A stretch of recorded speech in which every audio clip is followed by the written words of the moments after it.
En Afrique du Sud, la commission électorale a livré les résultats du récent scrutin. L'ANC, la première force politique du pays, a obtenu 40% des voix. Une moisson qui lui permet d'occuper 159 sièges sur 400 que compte le Parlement sud-africain. L'Alliance démocratique, premier parti de l'opposition, et Parti libéral obtient quant à elle 22% des voix, soit 87 députés. Mieux que le M4 de Jacob Zuma, qui s'en sort avec 15% des voix, soit 58 parlementaires.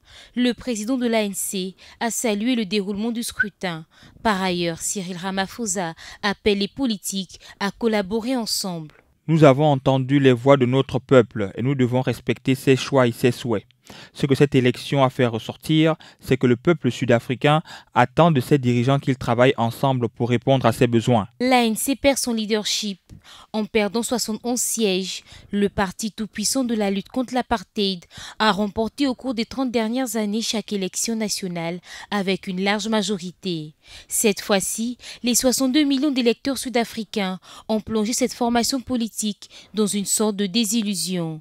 L'ANC pourrait composer une coalition sur sa droite avec l'Alliance démocratique ou sur sa gauche radicale avec le MK de Jacob Zuma ou l'IFF de Julius Malema qui a annoncé être prêt à collaborer avec l'ANC.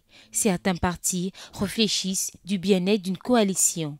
L'exécutif fédéral a adopté à l'unanimité une résolution visant à entamer des discussions exploratoires avec d'autres partis qui partagent un engagement envers la constitution sud-africaine et identifier des options pour la formation des gouvernements au milieu national et provincial. Après l'annonce des résultats finaux, les 400 sièges de députés seront répartis. La nouvelle Assemblée nationale procédera à l'élection du prochain président de l'Afrique du Sud.